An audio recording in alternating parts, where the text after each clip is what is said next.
Consequences do bring great pain, but facing those consequences do bring great growth. We're going to continue the conversation today.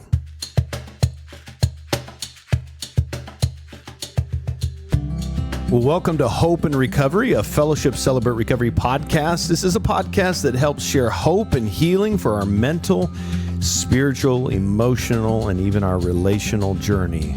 Through life-change stories, recovery topics, all centered on the Beatitudes, where Jesus tells us, let me tell you how to be happy in spite of your circumstances as you face those hurts, hang-ups, habits, and even those broken relationships. I'm a grateful believer in Jesus Christ. I struggle with drugs and alcohol and perfectionism. My name is Rodney. I'm the Celebrate Recovery Ministry Leader at Fellowship Rogers, and so grateful to be here with you today.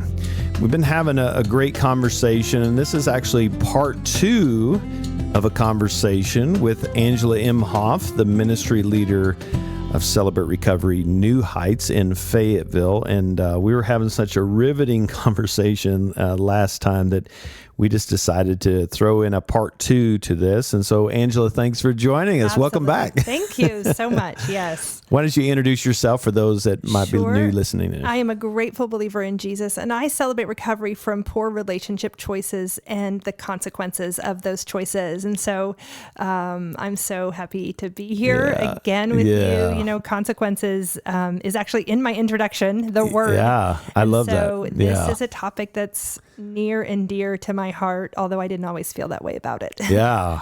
So if you missed the first episode, go back to last week and you can listen. You can catch up on that and catch some great content from Angela. Just a great conversation. Like I said, I just wanted to continue the conversation. But so we were just talking about just facing those. And I'd love to kind of start with this, just thinking about what is it as we are facing these consequences in our life? What keeps us from that process of walking through that door and beginning that recovery healing journey? You know, I think that the first thing that comes to my mind would be fear of those consequences. Yeah. I mean, I think that that's why a lot of people don't do bad things, because there's a consequence. But sometimes, like me, I got in a place where I lost track of right and wrong. I lost track of impact on others, got into a place where I started making selfish choices. And I don't at that point see the consequences. And therefore, the consequences aren't impacting whether or not right now I can make the right decision. Right. Just, it goes away. Yep. Which is really bad. But at some point, my brain reattaches. At some point, my conscious kicks back in and then goes, you have done a bad thing. Whether it's that the devil likes to convince you to do a bad thing and then he tells on you, right? That's his MO. Yep. And then the guilt starts coming, and then the shame, and then the fear of now the consequences coming. And if I go and own it, if I walk in those doors, then I'm going to be found out. And then I can't manage the outcome of all the consequences, the criticism, the rejection, the who knows, way worse consequences can come depending on the situation. Yeah. So fear, concern, all those things. Yeah. Shame. You mentioned that shame. And it's interesting just thinking about, I like to call it misery island that we end up on, right? So our choices, the enemy's whispering in our voice, in our ear and saying, hey, you can do this. You got this. You can control this. Just do it a couple times. You'll be fine. You know, and then it creates this separation from God, takes us all the way over here to misery island. And I found the German word for misery is Elend. Elund. Sounds like island. Yeah. Well, and it actually means this. This is fascinating, to wander away from our native land, which is our native land, with the Father in communion, fellowship with Him and the body of Christ, to wander away from that place and stay in a place of homesickness. And so I was thinking about that. So He kind of lures us away, we believe these lies. And then we're over here, and that shame message says, hey, you're too bad now. It's like, you can't go home. What are you kidding? You can't go back to your native land, right? So just stay over here, manage it on your own. It'll be so much easier. Yeah. And we talk about that in the denial lesson, right?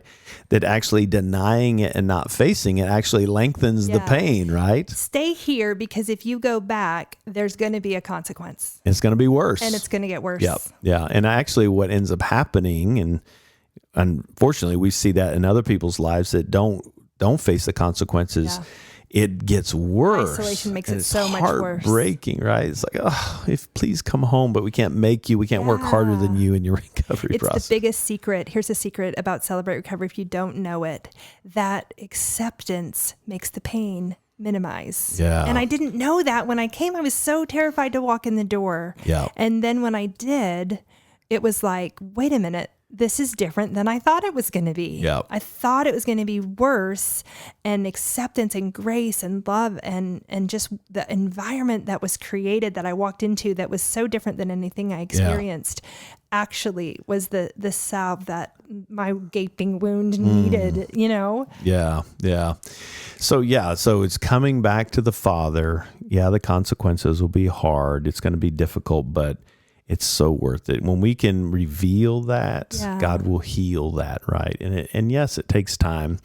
And yes, we were talking about grace on the last episode, and just, he doesn't take away the consequences, but he forgives us and invites us back into fellowship with him.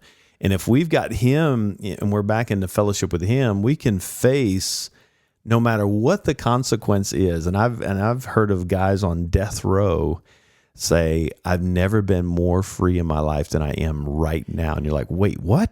Yes, it's crazy. You're in here for life. I dug into this for a bit because I kept thinking to myself, the concept of it, like, how does it work? And I believe it's that we bear each other's burdens. And when we do, it makes the pain less. Yeah. I think you and I have heard about this study about when you are in a relationship where you have, an accepted attachment. Like I think of step study relationships. Sure. My stepsisters are like, there's bonds there that will never be broken. Oh yeah. And in that space, I can face extremely painful things that are less painful because they're bearing the pain and the burden with me. Yeah. That's the mind-blowing idea. I think that's that yoke that Jesus is saying, my yoke is not heavy. And if we use others that God is putting in our lives to lean on and to share our burdens with, they do get lighter. But the enemy is saying, don't share these, because if you share them, there's going to be a consequence. And the gospel says, share these, because it's in your weakness where God's love shows up. It's just, it's counterintuitive. It really is. Well, and even thinking about the Christian walk, and that's what I love about Celebrate Recovery, it's based on the Beatitudes that Jesus Christ is our foundation. Many religions will be about emptying, getting rid of.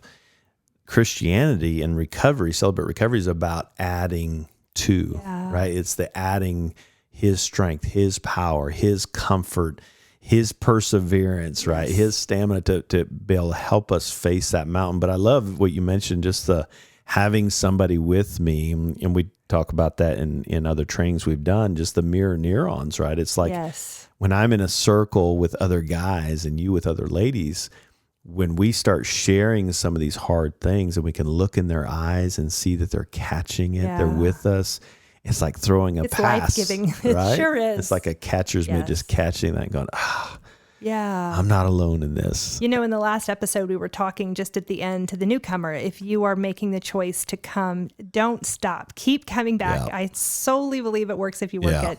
And this is, we're talking to both. We're not only talking to the newcomer who's brand new and just facing the consequences, stepping out of denial and how hard that is, but also kind of making a bid or just a reminder to someone who's been here for a while. Yeah. You're the one that God is using to give hope. You're the one that God is using to hold the light, to light the path. Your story. And I remember being in step study and the difference between open share and step study. For us, open share is more issue specific. Step study, everyone in there has something possibly different. And, everybody kind of comes together. And you bet. The benefit of that is listening to someone else, and 8 people have all different things, made me realize the things are less important, and Yeah. the disconnection from God and each other is the same. That's right. And listening to someone who was on their third step study and the wisdom that she shared, I started learning words that I didn't know, like codependency. Yeah. I remember when I came to see her, I had never heard that word before. Boundaries. I'd never heard, I was like, is that like a fence around a property? I didn't know. Enabling. Somebody, was talking to me in the Broken Vows group because I was in the middle of that.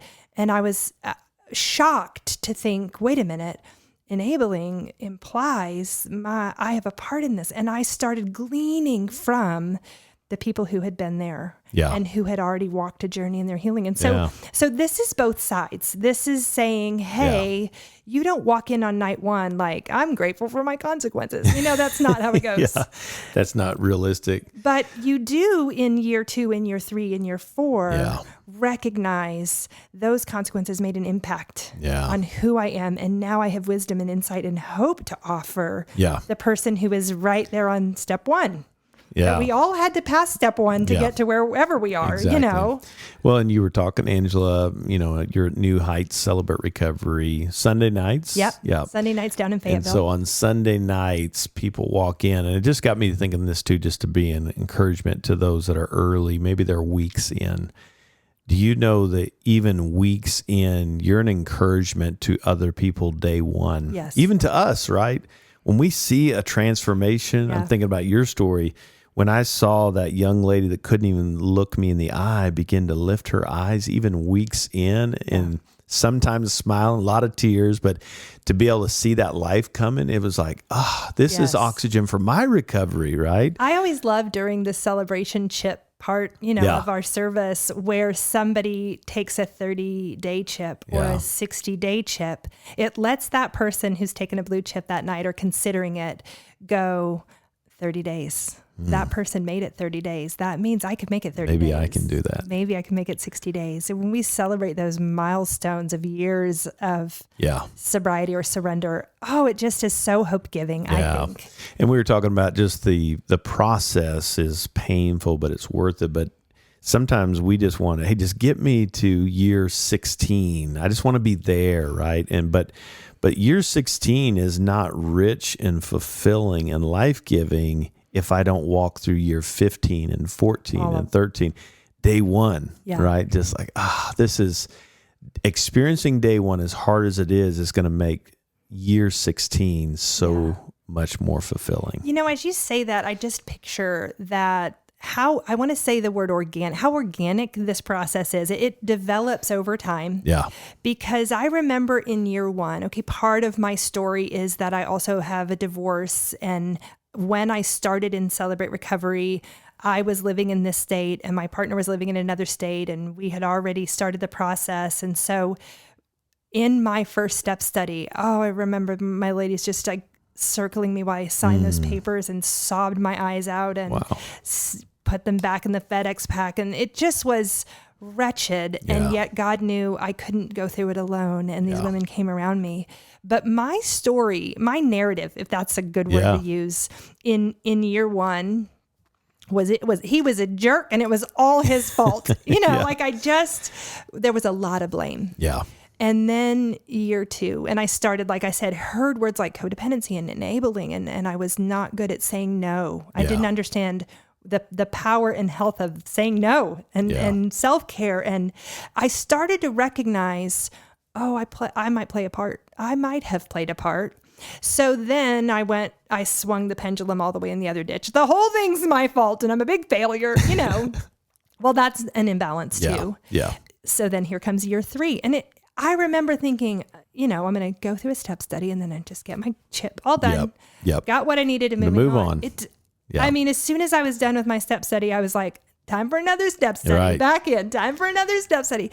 Because every layer, I'm able to recognize something that I wasn't able to recognize on day 1, on week 1, on year 1. Yeah. And so as my journey has continued, my story has shifted. Yeah. And it's weird because it's not like I was lying. on day one. I mean, I know denial, don't even know that I'm lying. Well, sometimes we're not being mischievous in our denial, right? It's just our protection. It's like, this is how we keep from, it's a natural response, right? Yeah. But my first year, all I could see was what my ex-husband had done. And I couldn't yet see my part. What I love about that, and you alluded to this last episode, people are hearing you say that. Right. And they're not saying now, you need to own it. You're right. There's the grace again. And they're not trying to fix you. And that's what I love about this is like, sometimes we say things that years later we go, man, I was kind of all out there. Right? Yeah. I was a little distorted in my thinking, but the safety of just saying, I can just vomit this out and everybody looks at me and says, thanks for sharing. Oh, it's and we just so trust refreshing. God with it. Yeah. And I think that is part of when people ask me, how does Celebrate Recovery work? I'm like, I wish it was as linear as that. I wish I could just be like, you do this and then you know, on day 11, it doesn't work like that. It is the organic part again, because sometimes my body is fighting the change and sometimes I lean into it. And sometimes it just, there is this growth process that happens. And so if we, go back to the idea of consequences. Yeah. When I was still in blame mode, I was mad about the consequences. Yeah. Accuse and excuse. I shouldn't have these. These are not my fault. These are your fault. How come nobody else has angry. I remember working through anger in my first year. I was angry.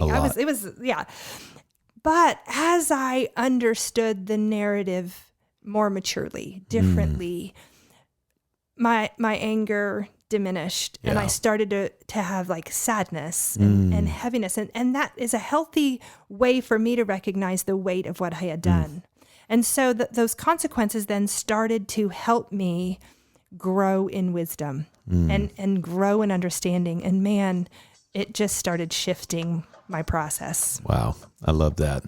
Well, great conversation. When we come back, I'd like to kind of get a little bit practical of what that can look like. And I know you have a great pie analogy that I'd love to get to, because I think it will really I'm a word picture guy, so I think it'll be helpful. And when we come back, we'll continue the conversation. Stick with us. We'll be right back, folks. Hey, folks, if you love life change stories, you're going to want to be here this week for Friday night. We have an incredible testimony that will inspire you to want to and learn that you are able to change as you hear another brother or sister in Christ experience and share the healing and freedom from Jesus Christ through the principles of Celebrate Recovery. Come see us. If you'd like more information, go to fellowshipcr.org, and on there you'll find a full group of all of our sister Celebrate Recoveries. We hope you'll join us. Welcome back. Talking about consequences of pain, and Angela, right before the break, I want to get to this pie story because it's a great picture. But I love just kind of set the picture of this.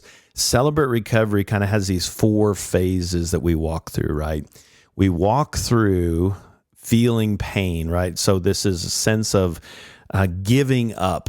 Right, as we surrender it to God, we're not giving up on us, or we're giving up whatever it is we're holding on to. Right, so there's giving up, and then we move into the second phase of cleaning up. Right, we clean our heart. I like to say that to understand the good reasons why we do what we do. Right, to understand that, so we give up, we clean up, and then we work into this phase of making up. To repair those relationships, forgiveness, amends, a big part of that, to ultimately get to the fruit, and that's to grow up in Christ, right? That's the maturing process. So what does that mean is we're kind of painting that picture of Celebrate Recovery. How does that resonate with your heart? And I'd love for you to share that story. Absolutely. I love just anytime I'm in a lesson, if I'm teaching a lesson on a Sunday night at our Celebrate Recovery, I always like to give hey, where are you in your recovery? If you're brand new, take notes on this. If you're down the road, where we are in that process. And so I feel like the consequences conversation really is in the cleanup and the makeup. You have to first say, I'm ready to accept the consequences, or I'm ready to face what it is. Give up. That's the give up, surrender. Right? So there we are, and now we have to face it. And it's the scary part, but the hope in Celebrate Recovery is that when we take that surrender chip, or when we join a step study, when we ask a sponsor to join us, we're not doing it alone. That's the key. We're in now community, the way God designed us to face hard things with each other, with accountability and brothers and sisters in Christ. Yeah. So now I'm in okay, Rodney, I'm facing the consequences. Will you help me clean up? I got some cleanup to do, and for me, my sponsor helping me go through that inventory and recognize, do I owe this person an amends, or do I just have to, is this a conversation between me and God? Or is this a relationship that needs restoration and therefore require, like there's all of these pieces that I didn't even know existed, that now I'm learning, have learned existed in this process of that cleanup, of that makeup. Yeah. And just thinking back to what I said just before the break, the idea of year one, my failed marriage was my husband's fault. He made bad choices. He hurt me. Had he not hurt me, then I definitely wouldn't have made my choices. It's clearly, blame, accuse others, excuse ourselves. Yeah. All one-sided and really distorted. And so that's an inaccurate description of how it played out, but it's I could only see the pain, and that's where I was. Yeah. The process of recovery starts. I get in a step study. I start recognizing the cleanup phase, and I start to go, oh, wait a minute. Part of this is mine. Okay. Oh, that part's mine, that part. Then it's almost, for me, it was slightly overwhelming, and I'm like, this is all clearly my fault. Whoop, we swing right on to the other side. Yeah. Also out of balance. Sure. It's neither all his fault, nor is it all my fault. Right. We're actional humans. We interact with each other, which means we all contribute to each other's interaction. Me and you have an interaction. Yeah. You have responses to me, and here we are. But when there's pain involved, our bodies naturally look for blame. So for me, I like to kind of look at it. Here's the pie analogy, right? Like if I'm trying to break down who's responsible for this, right? If I want someone to take responsibility or to take ownership or even to face the consequence, then we have to kind of sort out who did what and what was the impact. Right. And that's a hard thing when I'm in my pain to go up into my brain and try to figure out. Yeah. So I like to paint a picture of a pie. Here's a pie, lemon meringue, whatever pie flavor you like, love pie. Yeah. And the whole pie is not my ex-husband's. It's not all his fault. And the whole pie is not mine. Yeah. So what I want to do is consider how big of a slice is his responsibility, and how big of a slice was my responsibility. Yeah. And it's funny because as I started sifting through my inventory and started kind of, divvying out pieces of pie, I started to recognize maybe part was mine and maybe part was my ex-husband's. But honestly, in that, there were a few other parts that I was surprised that I found. We had, gotten some bad advice that we really took hook, line, and sinker. Didn't lean into God, leaned into bad advice. And we made choices based on that advice that were hurtful. And I had to, in the process, go back and forgive that person was trying their best to give good advice and missed it. And when I was sorting it out, to be able to go, oh, wait a minute. This part's mine, and this part's his, and this part over there, and this hurt me, and this hurt me. It's a funny thing that landed on my inventory. I even, because it was beneficial to my healing, like forgave Hollywood. Yeah. Because I bought the fairy tale. Yeah. And fantasy. Yeah, for sure. And that influenced me. So to be able to go, here's the whole slice of the failure of my marriage that is messy, and that I am facing the consequence of the failed marriage, rejection, divorce, all the stuff that came with that. In order to sort that all out so that I can, right, that last part, grow, I need to know what I need to ask for forgiveness for, and what I need to give an amends for, and what I need to forgive you for. Yeah. And if I haven't sliced it out right, then honestly, it's not a whole or complete cleanup. It's not a whole or complete distribution of responsibility. And I know that's a kind of a weird concept to think, but it helps me know, what am I inviting God into? Yeah. what part is mine? What part do I need to forgive? Yeah. And gosh, God works in the currency of forgiveness. Yeah. And so he knows. And if I invite him into it, he's going to help me know what I need to forgive, where I'm holding resentment, whose part is what. And it helps me sort it out.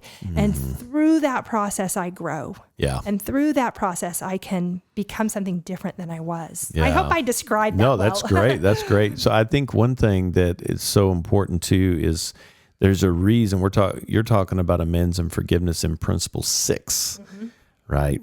Day 1, we're in principle 1. So there's a reason why there's a rhythm to the order, right? Yes. It makes sense why we don't talk about forgiveness and amends till later, but also just that I heard someone else talking about this one time. Just, we're not telling you to minimize the pain. The process is to organize it, right?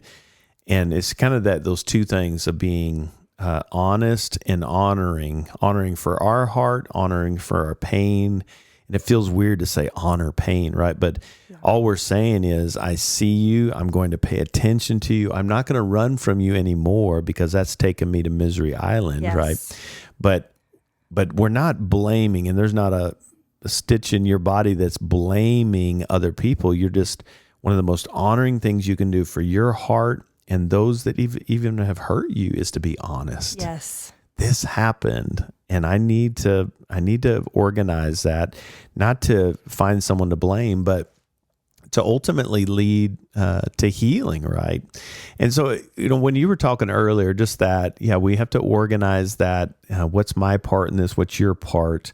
That forgiveness, you're talking about, the forgiveness is such a key. Walking in day 1, it feels like, how could I ever forgive? Like your ex-husband, how could I ever forgive him? And can you imagine if day 1 I say, well, in the recovery process, you're going to have to forgive him. Yeah. Right? You would have been gone.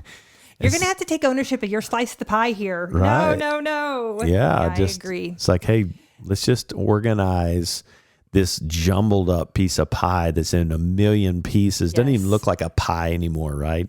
Let's talk about that and why it fell apart, to organize that. Yeah. I mean, I think that is the process of our recovery, which, that word process was a word thrown out at the beginning. It's a process. You got to be in it for I'm like, I don't know what this word means. I do now.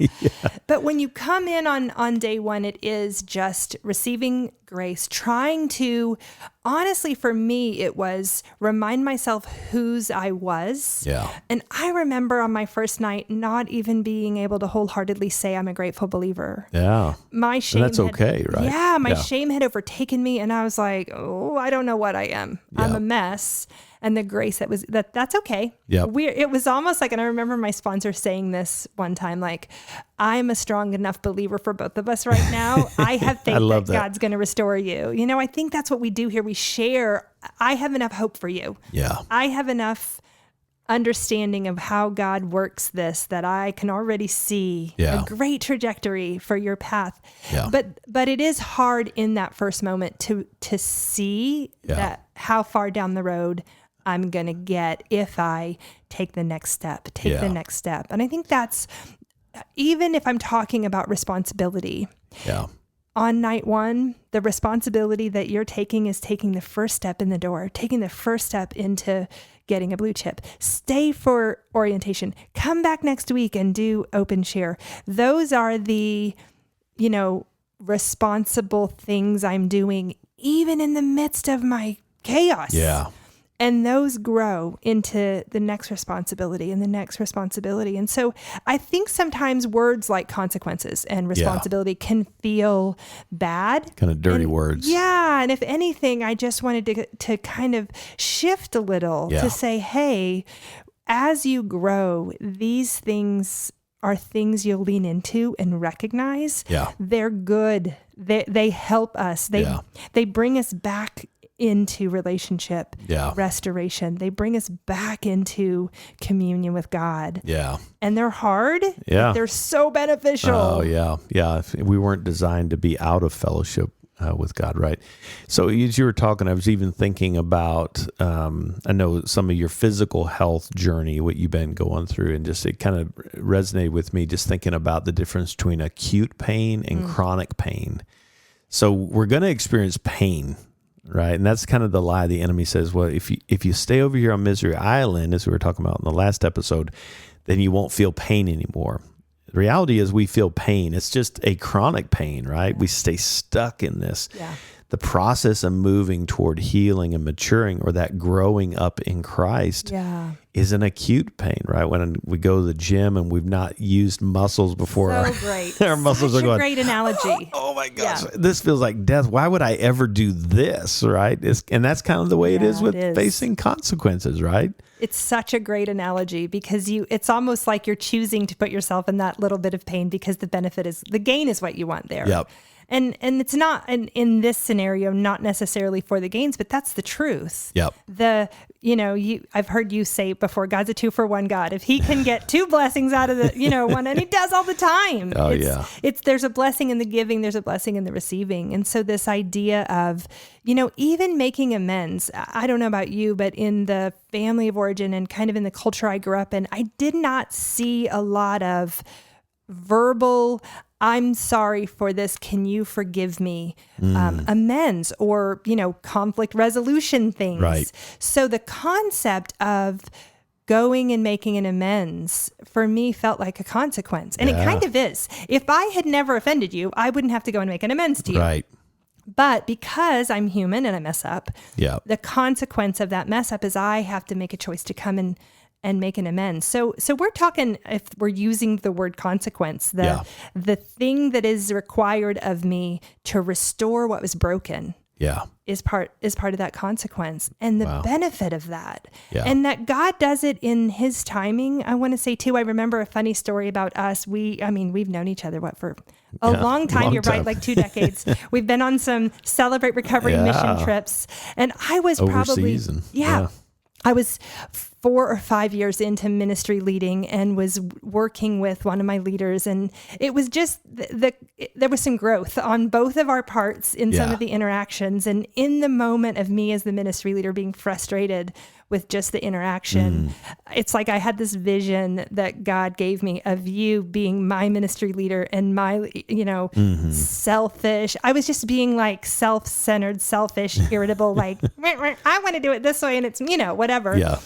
And I remember in that moment thinking, you're growing me, God, because I have to go back and make an amends. And I remember reaching out to you again. You're like, okay, years after, and saying, hey, this is probably weird, but one time I was rude and selfish, and I'm sorry, and I respect you as my leader. Will you forgive me? And of course you were generous and were like, maybe remembered, maybe didn't, but we're like, absolutely, I forgive you. Yeah. The consequence of that scenario was God prompting me to clean up, make up, and it helped me grow up. Wow. And now I come back to my leader who I was working with and was able to give more compassion, was able to give more empathy, was able to use my own scenario as a model for how God prompts us to humble ourselves. Just that's the good benefit of a consequence. Yeah. That God uses it to grow us.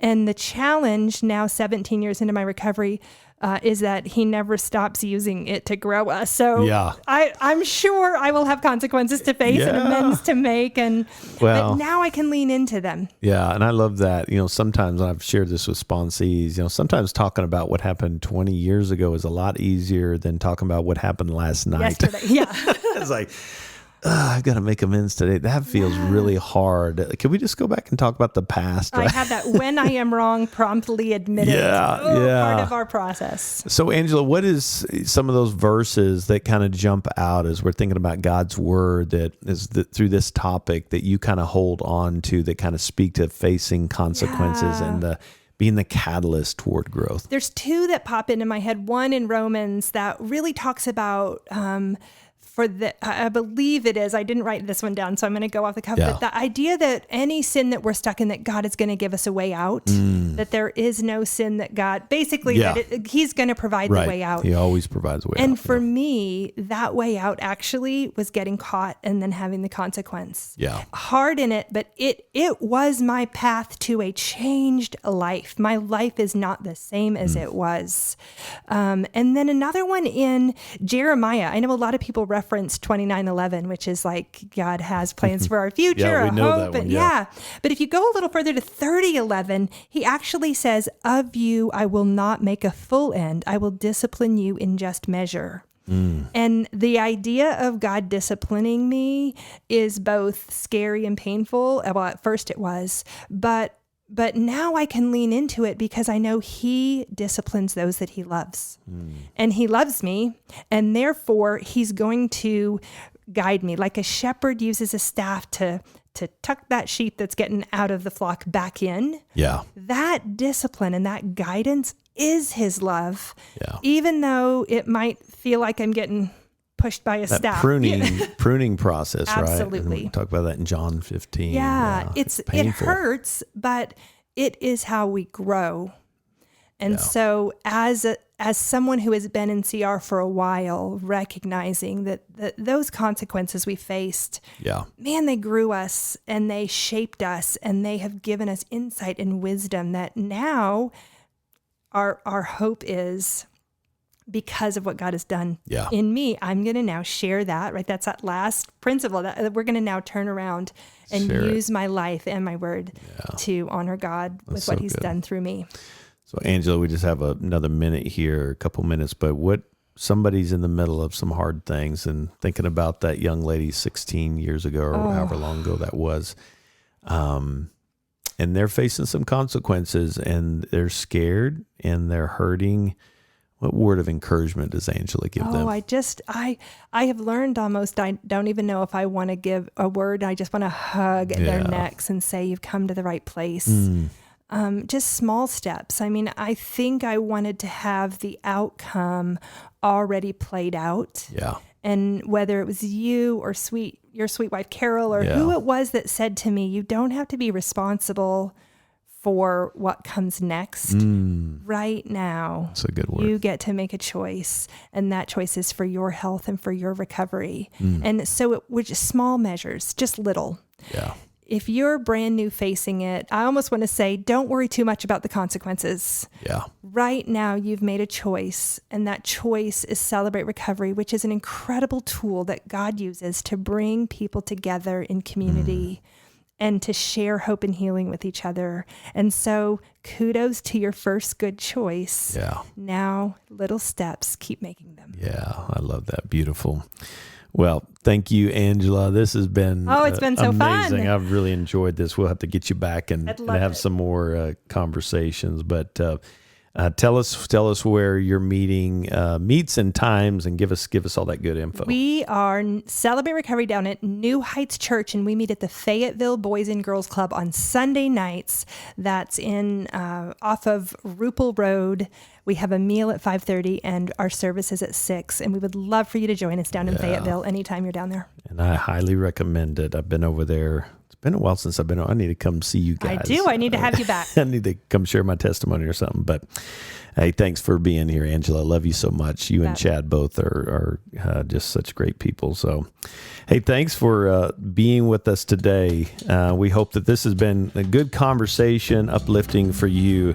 I want to kind of leave you with this verse. It's in John 13:7. Jesus replies, "You don't realize now what I'm doing, but later you will understand." And what a great reminder as we're facing some consequences in our life, some pain. God's going to use that pain. He's going to use it for His glory. All you have to do is just give up and take it to Him and trust Him with the cleanup process, the makeup process, so that we can ultimately grow up in Christ the way He designed, the way He died for you. He died for you. You mean that much to Him. Hey, thanks for being with us today. If you want more information about Celebrate Recovery, go to fellowshipcr.org and look for that local listing of all the sister CRs. Thanks for being with us. Till then, God bless you.